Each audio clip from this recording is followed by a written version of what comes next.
I am joined by Miss Wausau Area 2025, Avery Monty. Thanks so much for joining me. Yes, thank you for having me. Of course. So we're here to kind of talk about your kind of voting initiative and all the work that you're doing to kind of help voters. So you want to tell me a little bit about that? Yeah, so my voting initiative is Engage and Elect, which is my community service initiative with the Miss America organization.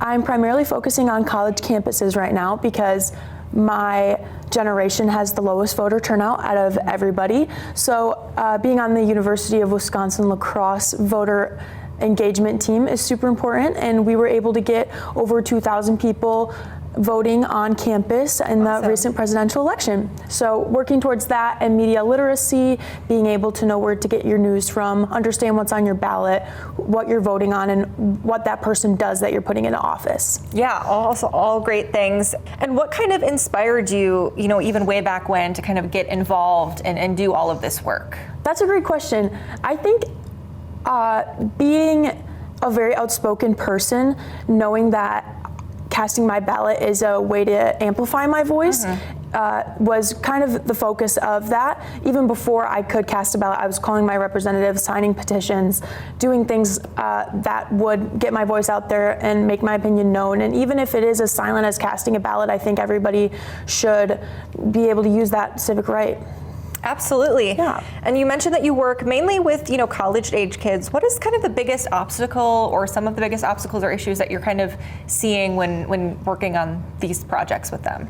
I think the biggest obstacle has to be getting them to understand that their vote really does matter. Because right now, even in lacrosse, we have a mayoral race happening right now, and if just half the student body voted, they could decide who is mayor of lacrosse.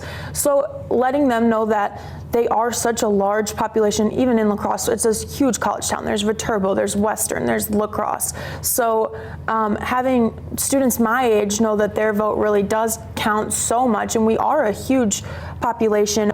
And you mentioned a little bit earlier about making sure people are informed about the different candidates. Obviously, we have the spring election coming up in just a couple of weeks, so if people aren't quite sure, they know the names, but they don't really know kind of what their issues are, where are good places that they can go to learn about people? That's a great question. So as part of the Campus Vote project, we endorse Vote 411, which is entirely nonpartisan, as well as Guides.vote, also a nonpartisan organization.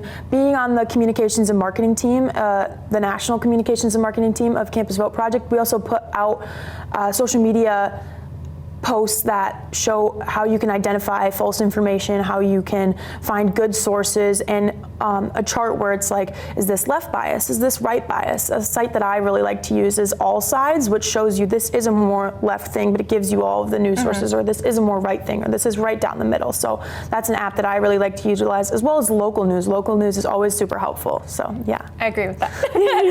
I guess, are there any other resources that people can turn to if they're not quite sure how to vote, where to vote, all of that? Yes, I always go to My Vote Wisconsin. That's a great website. As Wisconsinites, we're super lucky to have something with those super accessible buttons. Where's my polling place? What does my ballot look like? All of those. So doing that, as well as if you're unsure what's on your ballot, there's a sample ballot on My Vote, and you can go to those candidates' websites. You can go to Vote 411, Guides.vote, and understanding what those do is also equally as important. So even just a simple Google search as to what is my district representative going to do, or what does the mayor do, what does the Supreme Court justice in Wisconsin do?